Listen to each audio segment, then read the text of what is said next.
Namaskar, Nileshok here. In this session, we are going to discuss very interesting section from Valmiki Ramayana.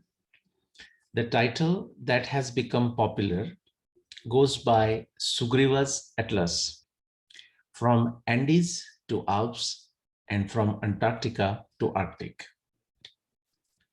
How long ago did the Ramayana happen?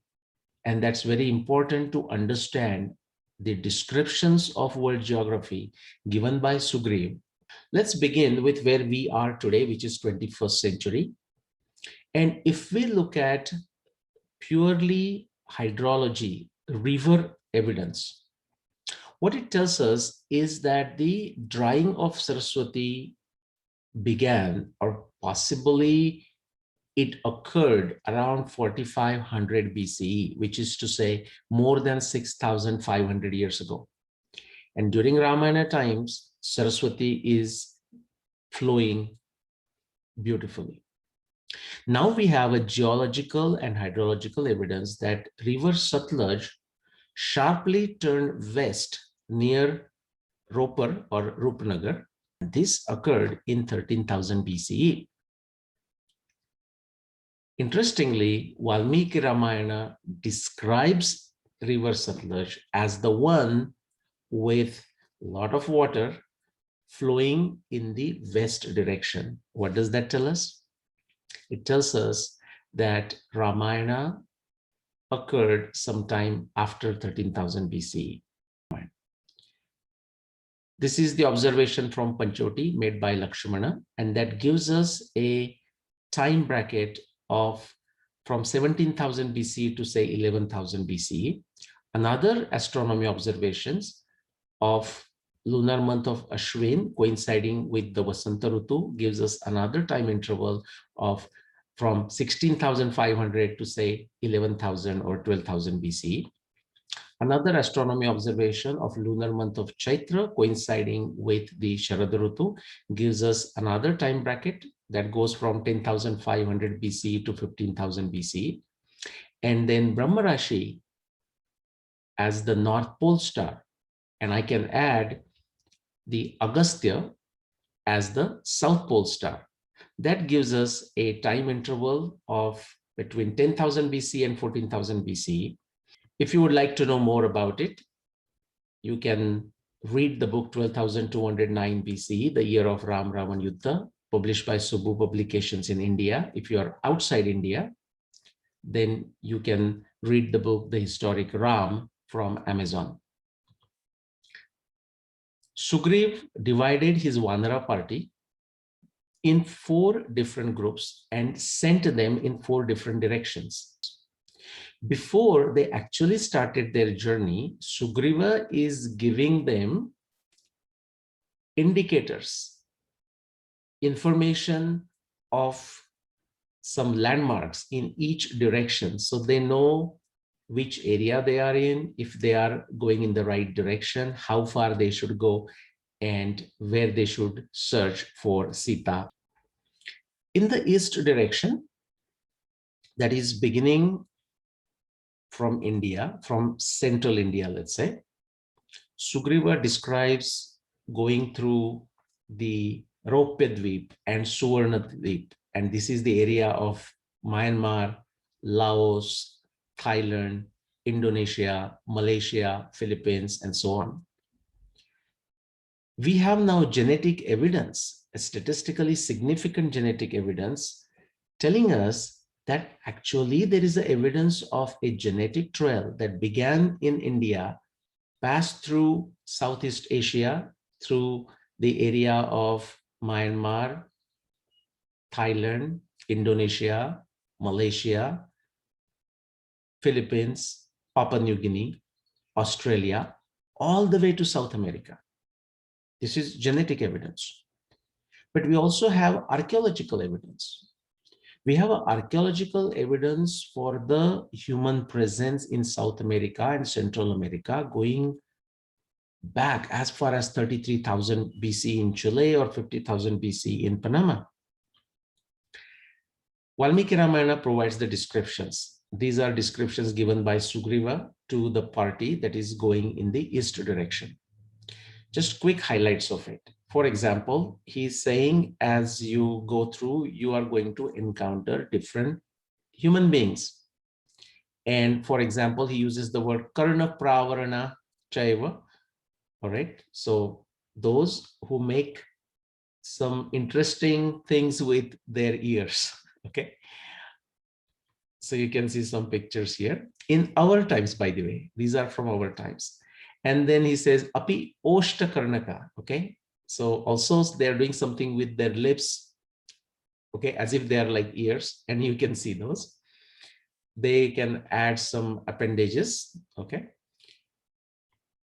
Like this. This is going all the way to Amazon, like Zoe tribes, where they will cut their mouth and use a specific wood, cut the branch, shape it in a certain fashion that they can insert from inside the mouth through this hole, and they carry it as a insignia of their tribe. This is happening in our times. Or there is a description of a Lohamukha. Now, this is a very recent picture that was found when researchers ended up visiting a tribe in Papua New Guinea that they never met. Okay, now this could perfectly qualify for that Lohamukha. Now, I'm not saying Sugriva is necessarily referring to this specific tribe. My point is there are enough of these interesting tribes and individuals in our times. Just imagine what we may have had 14,000 years ago. And this is a lady from the Laos who artificially would extend their necks. Okay. I'm going to fast forward and take you all the way to the west coast of South America in Peru.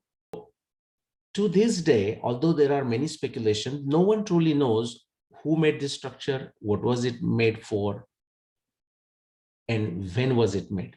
Interestingly, you see a description of this structure in Valmiki Ramayana.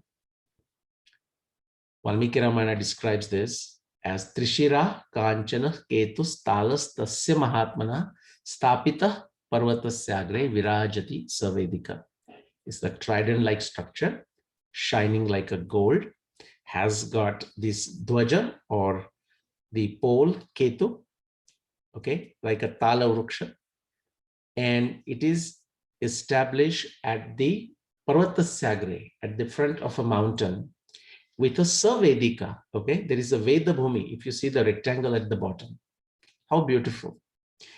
Valmiki Ramayana doesn't stop here. It goes on and tells us who established it, possibly when it was established, and what was the purpose of it. It says, Purvasya Dishi Nirmanam Krutam Tat Tridasheshware Tatah Para Hemamaya Sriman Udaya Parvata. To establish the eastern direction, let's say the limit of eastern direction, this was created by Tridasheshware, possibly Indra. Fine. Tatah para hemamaya Sriman Udaya Parvata. And if you go beyond this, then there is a mountain which is covered with the snow, and that mountain is called Udaya Parvata. That is our Andes mountain in our times. Let's quickly go in the south direction. Sugriva begins the descriptions from the central India. That is the norm that he does while describing all the four directions. He starts with Narmada, then goes to Godavari, Krishna, Venya, Kaveri, and very quickly he comes down to Tamraparni. Where this arrow ends, that is where river Tamraparni begins from the Malaya Mountains, the Western Ghats, and flows eastward. So the last two lines, for example, and Sugriva is saying you have to go this far south before you can see the star Agastya, which is as bright as the sun. Drakshatha Aditya Sankasham Agastyam Rushi Saptamam. To the star he is calling Rushi. And when an individual human being, that Agastya or Agastya's brother, who meets Rama, Lakshmana, and Sita in Panchoti, he's calling them Muni. Very interesting how he's distinguishing. This area here at the southern tip of India, what this is showing is only at these latitudes and lower latitudes, Agastya could be seen, which is very interesting because that also matches with the timing that I have determined for Ramayana, that is of 13 millennium BCE. And you know why? Because in 13 millennium BCE, Agastya had become a pole star in the south. It has gone to the extreme south as far as one can see from India. Then he describes, he meaning Sugriva, how to go to Lanka. And these are the maps of Indian subcontinent with all the ocean water removed, so you can see the structures and whatnot. We really don't know where exactly is Ravana's Lanka. The information about Ravana's Lanka appears to be practically lost by the Mahabharata times or just after the Mahabharata times. Remember, the Rakshasas, in this case referring to Ravana and his team, they were called Nairuttas, okay, Agneya Nairutya, okay, they are called Nairuttas, the one in the southwest direction. They are called Nairuttas in Valmiki Ramayana. Last one in the south direction. Then he describes many other things, but then he says at the end is in the south direction is the capital of Yama, Rajadhani Yamasya Esha Kashtena Tamasavruta, and it's covered with darkness.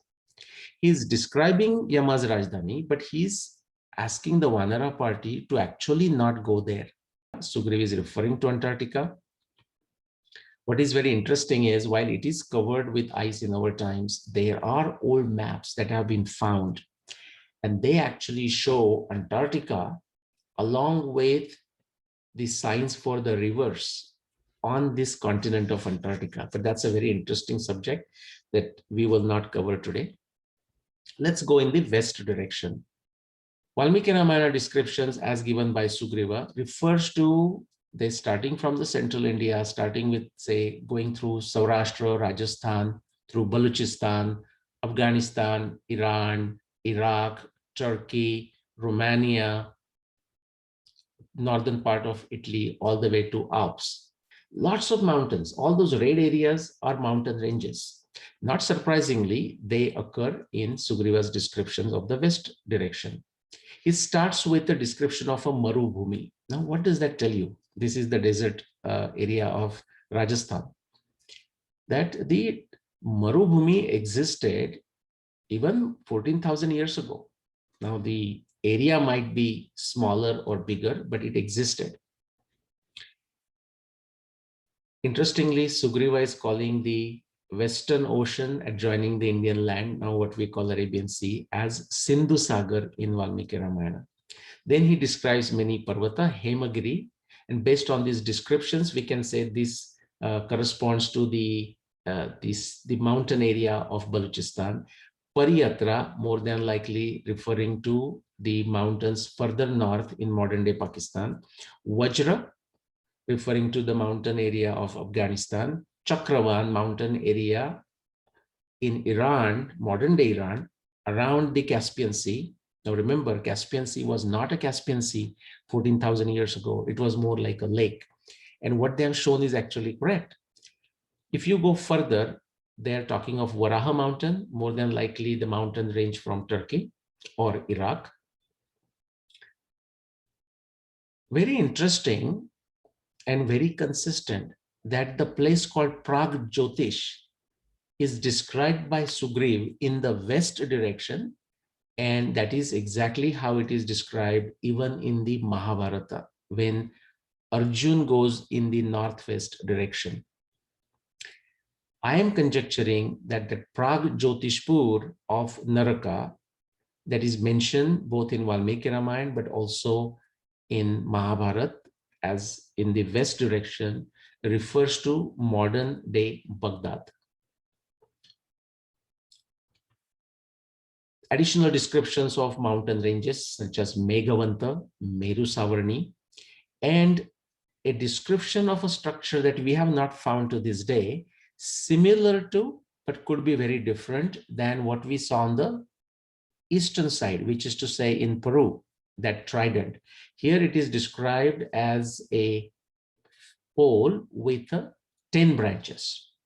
And then it describes Astagiri, the sunset mountain, you can call it, that is referring to Alps. What Sugriva says is that he does not know anything beyond this Astagiri. He says the same thing about Udaya Parvata, which is Andes. He says he doesn't know beyond Andes. Let's go in the last direction, the north direction. Shatabali is the head of the search party. So north direction, starting from India, would be something like this. And indeed, Sugriva describes the region all the way to the Arctic Sea. It's not easy to identify the names given in Valmiki Ramayana with specific peaks or specific mountain ranges of Himalayas. But very interestingly, he's also mentioning the area of a Kuru and Madraka, the Uttara Kuru and Uttara Madra. It's well known that these are the regions north of Kashmir. In modern day, that refers to the places such as Tajikistan, Kyrgyzstan, Uzbekistan, the area east of Caspian Sea, so part of Iran possibly, parts of Afghanistan, and parts of Western China, including parts of Tibet. Sugriva also describes the Kailash Mountain. It beautifully describes the geography, that there are not many trees, not many rivers in that area, but then it also describes the Manas Sarovar. In fact, if you look at the verse number 28, Avruksham Kama Shailam Shailam Cha Manasam Vihaga Alayam. And now that the land is under the control of Chinese, they have given some different name to these mountains, but ancient name for this mountain range next to the Manas Sarovar was Mandhata from the Ikshvaku dynasty. And in the top picture, what you see is the Kailash as seen from the Tibetan side. And finally, it refers to the area of a northern sea. He's calling it Uttara Payasam Nidhi. Then he's interestingly described this area as if this area is devoid of a Surya. Okay, Satu Desho Visurya. But he says, as if the sun doesn't exist there, which we know it does exist for 6 months, but other 6 months is total darkness. But he says, Api tasya bhasa prakashate. Although even when the sun is not there, still the place is bright. So still the place is shining. And I'm conjecturing that it's referring to the Aurora Borealis or Northern Lights. Interestingly, you see identical, similar descriptions of Aurora Borealis in Mahabharata when Arjun goes to the northern regions. Very, very interesting. And finally, he gives the warning. He says, I'm telling you of this region all the way to the Uttara Samudra, okay, Arctic Ocean, Arctic Sea. But I'm not asking you to go there. In fact, don't go there. Na katham chan gantavyam kurunam uttarenava. Annesham api bhutanam na anukramati vaigatihi. In fact, he is saying, forget Arctic Sea, forget the Uttara Samudra. Do not go beyond Uttara Kuru. And why is he saying that? Again, we have to understand the geography of 14,000 years ago. Remember, I mentioned the glaciers have come down significantly, but there is something more. So yes, this is the area of a glaciers. But if we look at the geographical picture of, say, 14,000 years ago, and that star where I have shown it is the area of a Uttara Kuru. Okay, what it shows is that, again, I'll show the star here. This is the area of Uttara Kuru, the border of Uttara Kuru. And notice the color, light pink color. And if you look at the legend here, the light pink is referring to subarctic. So even when the glaciers are not there, the region is like tundra. It's our subarctic region. It's a treacherous region, treacherous conditions. It's something that's not easy to travel, not easy to find the food, and not easy to return. And that's exactly what Sugriva is saying. That existed 14,000 years ago. Today, that is not the case. Today, that is not the case in this region. Okay, so something very impressive what Sugriva is describing in Valmiki Ramayana with our modern scientific research of geology and hydrology and climatology, we can match it for the timing of Ramayana of 13 millennium BCE. If you guys are impressed listening to this, well, guess what? Ram was equally impressed. And so he asked Sugriv, how did you come to know about all this world geography? And Sugriv answers, Sugriv tells the story of his fight with Wali and how Wali had removed him from the kingdom. And so therefore Sugriv was always fearful of Wali. And now that he was not in the kingdom, he went in these different directions. For example, he highlights that he had gone all the way to Astagiri, which is Alps, or to the Udaya Parvata, which is Andes. And he had also gone possibly up to the Uttara Samudra, Samudram cha Tatha Uttaram, up to the Arctic Sea. So this is a wonderful description, although many times not included in the Ramakatha, but something very fascinating. And it tells a lot about the antiquity of Indian civilization, but also about the technology, the science, and the sophistication of Indian civilization in deep antiquity. Namaskar.